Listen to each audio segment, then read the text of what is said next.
Vamos a continuar desde la página 193. En el colegio era costumbre organizar una especie de viaje de convivencia unas 3 semanas antes de la celebración de los grados. En un intento por volver a conectarme con mi vida, decidí asistir. 2 días antes del viaje, Emilia fue a mi casa y habló conmigo con mucha determinación. No sé a qué estás jugando, pero la verdad no me gusta para nada. Sé que te vas toda una semana y quiero que pienses muy bien las cosas. Pues no estoy dispuesta a continuar con una relación que no va para ningún lado. Hace unas semanas me pidieron perdón. Creí que las cosas estaban aclaradas y pensé que íbamos a empezar desde cero. Pero te sigo notando distante y yo no sirvo para mendigar amor. Si sientes que es imposible estar juntos de buena manera, lo entenderé. Traté de convencerla de que era el mismo de antes, de que la quería y de que nada pasaba. Intenté besarla y abrazarla, pero se mostró digna y me rechazó. Se fue y me dejó allí con ese sinsabor. Recuperar algo tan crucial como la credibilidad es una misión casi imposible de realizar, a menos que seas capaz de sincerarte contigo mismo y realizar cambios que te lleven a dejar de trasegar por el camino del orgullo, la vanidad, la mentira y la hipocresía. Mi vida se había centrado en todo esto y más. Había vuelto pedazos una amistad de años, me había olvidado por completo de ser feliz al lado de mi hermana y les había causado más de un dolor de cabeza a mis papás y a todos los que se habían cruzado en mi camino. Los seres humanos pasamos mucho tiempo buscando el amor de nuestras vidas, una batalla que se desata casi desde que tenemos conciencia y que libramos día a día. Algunos abandonan la pelea, otros se equivocan el camino y solo unos pocos logran ganar. Yo quería ser uno de esos afortunados. Emilia era la mujer que hacía que todo en mi vida fuera diferente, la que me hacía valorar esas pequeñas cosas que nos hacen felices, y aunque había estado haciendo estupideces que justificaban que me abandonara, tenía claro que quería tenerla a mi lado. Me había enamorado perdidamente. Fui a la casa de Sam y tuvimos aquella conversación que estaba pausada y que nos debíamos sobre todo lo que había pasado. Veía en sus ojos tanta nobleza y sinceridad que en verdad me sentí impactado. No importaba lo que yo le hubiera hecho, él demostraba que tenía más fe en mí que yo en mí mismo. Su dedicación por esa amistad no solo la hacía más grande, sino que la mantenía a flote. Cami y yo también la embarré, le dije. Me molesté por lo de Emilia y sin ninguna razón, sabiendo que de entre ella y yo no había nada más que una amistad. Me di cuenta de que estaba enamorada de usted porque se la pasaba hablando todo el tiempo de lo mismo, por la forma en que lo miraba y por cómo sonreía cuando estaba a su lado. Me dio piedra ver que usted tenía todo lo que yo anhelaba tener. No, Sammy, eso no es verdad. Yo no he sido más que una fachada, mis amigos nunca fueron verdaderos. La popularidad no es sino una ilusión de felicidad y poder que nos venden y que no es más que un agujero de mierda. Mi familia está casi que destruida y yo tendría que vivir siempre con el miedo de volver a caer en mis adicciones. En cambio, usted tiene todo lo que cualquier persona desea: humildad, ángel, lealtad, cariño. Sammy se acercó y me dio un gran abrazo, lleno de sinceridad. Después hablamos de las cosas que estaban pasando, de lo poco que nos quedaba para graduarnos, de nuestros sueños y nuestras expectativas. Volvimos a ser ese par de niños que disfrutaban de su amistad y que pasaban horas enteras soñando e imaginando lo que vivirían cuando fueran grandes. Ninguno había calculado que nuestra relación fuera a sobrevivir a un mare magnum de tragedias. Ninguno se había imaginado que la vida nos separaría y nos uniría para darnos una amistad duradera. Sammy aprovechó el instante para hablar de algo que de nuevo yo había dejado en el olvido: la investigación. Me contó cómo había llegado toda esa información a sus manos y la verdad me sorprendí más al saber que había sido Lina quien la había conseguido. Al parecer una tía de ella que trabajaba en la fiscalía le ayudó con esa documentación, lo que nos llevó a un punto crucial sobre el asunto. En nuestra conversación apareció lo que ya teníamos en mente, pero que nadie se atrevía a decir.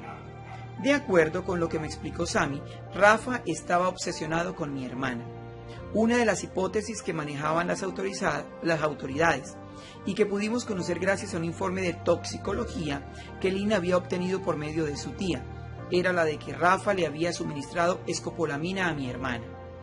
El reporte de medicina legal describía que la arteria branquial de Lau había sido cortada por otro individuo. Rafa la había matado y después se había suicidado. Las pastas tranquilizantes y el alcohol solo habían sido objetos para incrementar el morbo y para desviar la investigación. Mi hermana se había desangrado en menos de 40 segundos. Su muerte había sido instantánea. Lo que más me indignaba era que la familia de Rafa hubiera contratado a un perito para echarle la culpa a Lau de lo sucedido. Algo que a la postre se caería por su propio peso gracias a las evidencias. Después de hablar del informe, Sammy abrió la cuenta de Rafa y en WhatsApp y me enseñó algo que me dejó más desconcertado. La naturaleza humana puede pasar de la bondad y la pureza infinita a la maldad monstruosa que carcome nuestro ser. Rafa había escrito un poquito final de su historia, en el que narraba con detalle lo que terminó pasando con mi hermano. Lau había sido ultrajada y asesinada por alguien que consideraba su amigo. Había sido víctima del descuido de unos papás que no habían sido capaces de darle la importancia necesaria al cuadro psiquiátrico de su hijo. Lloré como no había llorado antes. Maldije a esa familia y a Rafa. Juré vengarme, pero la impotencia de mis lágrimas fue cediendo al sentir que no podía hacer nada, que ya estaba muy cansado para seguir luchando contra estas cosas. Sammy me pasó el brazo por encima del hombro y no necesitó nada más para hacerme sentir resguardado, protegido y consolado. Esa tarde marcó un momento crucial en mi vida, porque a pesar de la rabia, el dolor y la impotencia por no poder cambiar las cosas, pude darme cuenta de que necesitaba sanar de una vez por todas mis heridas. Me fui para mi casa a contarles lo que acababa de encontrar a mis papás, con el fin de que tomaran acciones contra Rafa y su familia. Al conocer todo, mi mamá no paró de llorar y le rogó a mi papá que dieran inicio a las acciones legales para cobrar justicia por la muerte de mi hermana. Él respiró profundo y habló. Nada de eso va a pasar. Espero que me escuchen muy bien. Es muy trágico lo que le sucedió, pero debe quedar de esa forma. ¿Qué estás diciendo, papá? Ese hueputa violó y mató a mi hermana. ¿Qué quieren que yo haga? Créanme, a mí también me duele lo que pasó, pero el papá de Rafa habló conmigo. Ellos nunca se imaginaron que algo así fuera a suceder y creían que él ya estaba bien. Ningún papá quiere que su hijo haga algo tan horrible. Suficiente condena tiene con saber la verdad. El señor Guzmán contrató al perito para darle gusto a su esposa y también para que ella fuera consciente de lo que en verdad había sucedido. No ganó nada con demandarlos. Eso no va a revivir a Lau. No se va a discutir más sobre ese asunto en esta casa. Las lágrimas inundaron su rostro, pero su voz se mantuvo firme. A pesar de nuestra insistencia, mi papá nos dejó muy claro que las cosas serían de esa manera y que nada lo iba a hacer cambiar de parecer. Él ya sabía todo sobre Lau. Es increíble cómo da tantas vueltas la vida, y algo que crees injusto se vuelve lo más equilibrado posible, para que esa insoportable sensación de injusticia sea ligeramente soportable. Lo que ni mi mamá ni yo esperábamos era lo que mi papá nos contaría sobre una situación que desconocíamos. Lau le había escrito en varias ocasiones al señor Baer sobre cómo se sentía y lo que le estaba pasando. Aunque nunca lo dijo de forma directa, sí mencionó que su única vía de escape podría ser abandonar esta vida. Si bien es cierto que todo parecía indicar que estábamos ante un caso de homicidio, esa situación abría la puerta para dejar entrever que aunque mi hermana no hubiese muerto ahí, tarde o temprano podría haber intentado quitarse la vida. En el interior de una familia siempre hay secretos, enigmas que nos marcan, en especial cuando hay tragedias. La mística que nos rodea hace que los que sobrevivimos a semejantes cosas logremos que no solo podamos superar entre todos cosas tan horripilantes, sino ser cómplices de nuestros propios pecados.